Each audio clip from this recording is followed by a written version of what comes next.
नमस्कार दोस्तों। आज के इस वीडियो में मैं आपको ये बताऊंगा कि जिस तरीके से आप ये सॉफ्टवेयर रन करेंगे। जैसे शॉपकीपर का मैं आपको यहाँ पर सॉफ्टवेयर दिखाऊंगा। जनरली लोगों को ये परेशानी होती है अकाउंट्स का। यहाँ पर आपको अकाउंट्स लिखने की ज़रूरत नहीं है।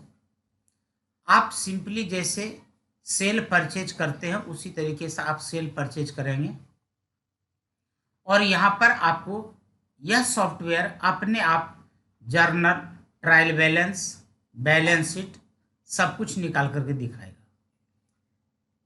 मैं अभी ये बना ही रहा हूँ, आप लोगों को एक बार दिखा रहा हूँ।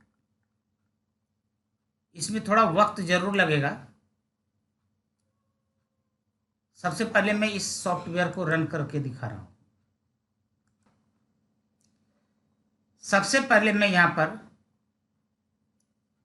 ये परचेज कर रहा हूँ। यानी कि मान लीजिए कि आप एक दुकानदार हैं और दुकान में पहले आप माल परचेज करेंगे, उसके बाद उसे सेल करेंगे।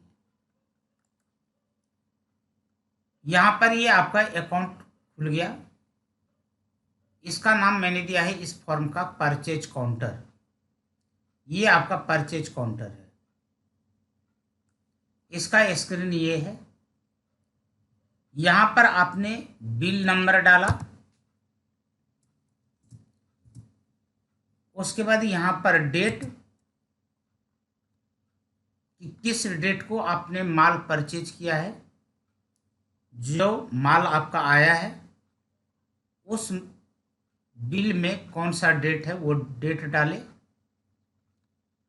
परचेज बाय यानी कि किसके द्वारा परचेज किया गया है, और परचेज फ्रॉम कहाँ से परचेज किया गया है। तो किसी दुकानदार से लिए हैं तो दुकानदार का नाम, किसी फॉर्म से लिए हैं तो फॉर्म का नाम। मान लीजिए कि मैंने यहाँ पर दे दिया दुकान का नाम मोहन। मोहन नाम का एक दुकानदार है, होलसेलर है, जिससे कि आपने माल परचेज किया। आइटम का कोड डाल दीजिए। क्योंकि माल अभी परचेज कर रहे हैं, यहाँ पर आपको आइटम का नाम डालना पड़ेगा। यहाँ पर आइटम का नाम मान लीजिए कि आपने यहाँ पर डाल दिया पैजामा।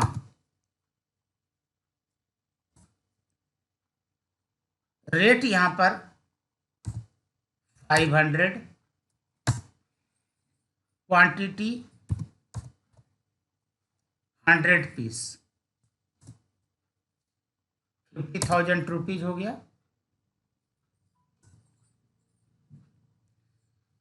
एक और माल आपने परचेज किया है, आइटम कोड हमने 2 डाला। यहाँ पर आपने लिखा कुर्ता। ये 400 या 800 और ये आपने परचेज किया है 50 पीस।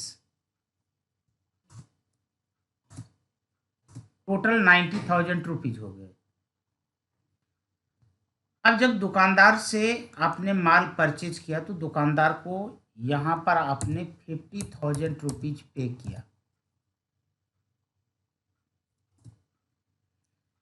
यहाँ पर बैलेंस रह गया 40,000 रुपीज।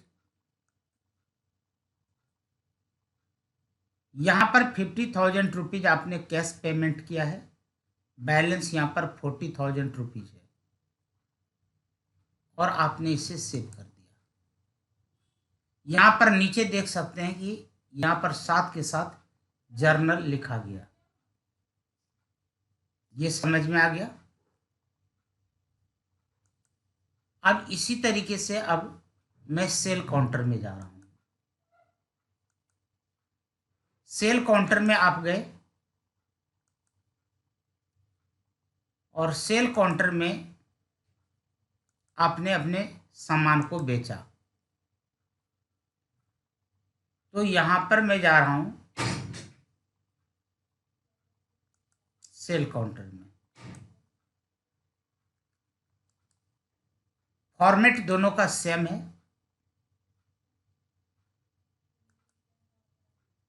अब यहां पर जो परचेज करने वाला है उसी तरीके से बिल नंबर आ जाएगा, बिल डेट आ जाएगा। अब यहां पर देखिए सोल्ड बाय किसके द्वारा बेचा जा रहा है और सोल्ड टू किसको बेचा जा रहा है। इस बार रोहित नाम का कोई एक कस्टमर है, वह परचेज कर रहा है। आइटम कोड यहां पर मैं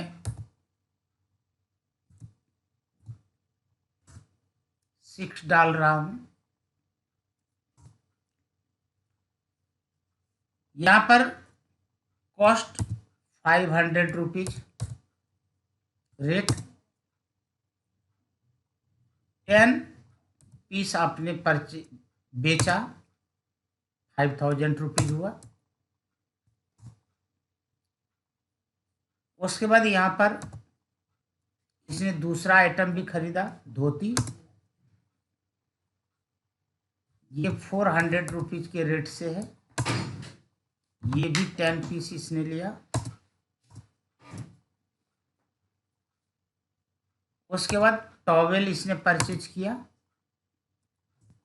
टॉवेल का कीमत 125 रुपीज है। यहां पर आपने 30 पीस या 40 पीस कर देता हूं, 40 पीस। एक आइटम और ले लेते हैं, चादर 10।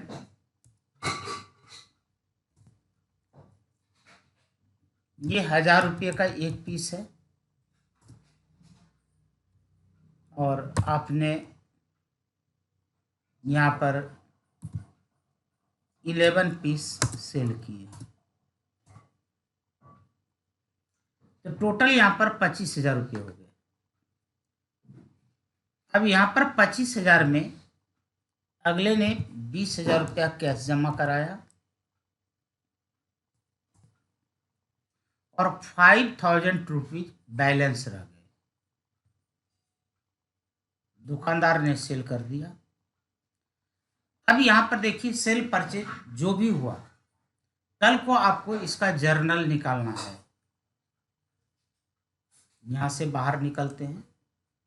अब इसका रिपोर्ट देखते हैं। यदि आप इसका जर्नल एंट्री देखना चाहते हैं तो जर्नल एंट्री देखने के लिए मैं पहले उस फॉर्म को ओपन कर लेता हूं। अभी मैंने इसे आपस में कनेक्ट नहीं किया है। ये सभी फॉर्म, ये सभी फाइल अभी अलग अलग हैं।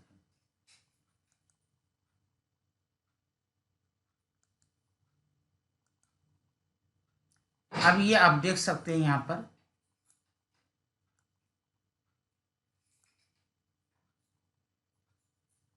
जो पहला एंट्री मैंने किया था 90,000 रुपीज का हमने मार्केटिंग किया था, जिसमें कि 50,000 रुपीज हमने कैश पेमेंट किया था और 40,000 रुपया बैलेंस था। यहां पर देखिए ऑटोमेटिक डेबिट में क्या लिखना है, क्रेडिट में क्या लिखना है और नरेशन उसी तरीके से यहां पर डेबिट क्रेडिट और इसका नरेशन, डेबिट क्रेडिट और नरेशन, डेबिट क्रेडिट और नरेशन। इस तरीके से यह जर्नल तैयार होता है। आपको यहाँ पर कुछ भी करने की कोई ज़रूरत नहीं है। डेट आ गया, पर्टिकुलर्स आ गए, यहाँ पर टोटल डेबिट कितना है, टोटल क्रेडिट कितना है, नीचे में आपको टोटल यहाँ पर मिल जाएगा। इसी तरीके से आप डेली के डेली एंट्री करते रहेंगे जैसे रूटीन में आप करते हैं। आपको अलग से किसी दूसरे अकाउंटिंग सॉफ्टवेयर की ज़रूरत नहीं होगी इस सॉफ्टवेयर के लेने के बाद। ठीक है, इसे तैयार करने में भी टाइम लगेगा। यदि इसमें आपको और कोई फैसिलिटी चाहिए तो जो व्यूअर्स देख रहे हैं, आपको यदि ये वीडियो अच्छा लग रहा है तो आप मुझे बताएंगे। यदि आप खुद डेवलपर्स हैं तो वो सीखने के लिए मेरे से कांटेक्ट कर सकते हैं कि ये मैंने किस तरीके से बनाया। फिर भी मैं आपको यहाँ पर बता देता हूँ कि मैंने इसको किस तरीके से बनाया है। अभी इसमें बहुत काम बाकी है। कल को कस्टमर माल वापस भी करेगा, या हो सकता है कि हम यदि दुकानदार हैं और हमने माल खरीद करके लाया कैश या उधार, और उसमें से कुछ पीस डिफेक्टिव होने के कारण मैंने वापस कर दिया, तो उसकी एंट्री कैसे होगी? आपको सिर्फ रिटर्न करना है। इसमें अकाउंट या सॉफ्टवेयर अपने आप मेंटेन करेगा, अलग से ना आपको किसी टैली की जरूरत है ना किसी और की जरूरत है। मैं आपको दिखाता हूं कि यहां पर हमने एंट्री किस तरीके से किया है। जो भाई सीखना चाह रहे हैं उनके लिए ये है,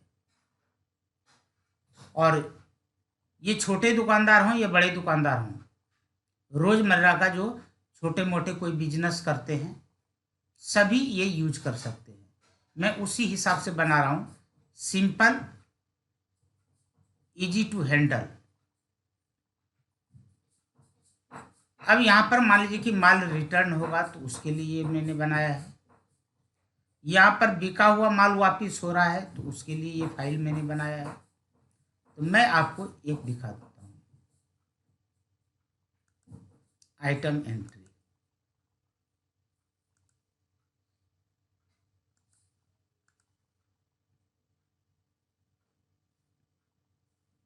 क्योंकि सर्च बिल तो मैंने आपको पहले ही दिखा दिया था। मैंने यहां पर ये कोडिंग कर रखा है, ये यहां से जर्नल अकाउंट में जा रहा है। ये कोड है, यदि आप यहां से कॉपी करना चाहें तो कॉपी कर सकते हैं। यहां पर txt3 dot value less than. अब यहां पर txt3 क्या है तो समझ जाइए। यहां पर देखिए txt3 यानी कि ये पेड अमाउंट, यानी कि यदि इसने कुछ भी अमाउंट पे किया है तो उसकी एंट्री यहां पर होगी। और यहां पर देखिए txt4, तो txt4 ये है, यानी कि यदि 1 पैसे का भी यहां पर बैलेंस है, उधार है, तो उसकी एंट्री यहां पर ये करेगा। तो मुझे लगता है कि ये आपके समझ में आ गया होगा, और आपको ये सॉफ्टवेयर कैसा लगा वो मुझे ज़रूर बताएंगे। पिछले 2 महीने से मैं इस पर लगा हुआ हूँ और अभी 2-3 महीने इसमें लगेंगे। Thank you.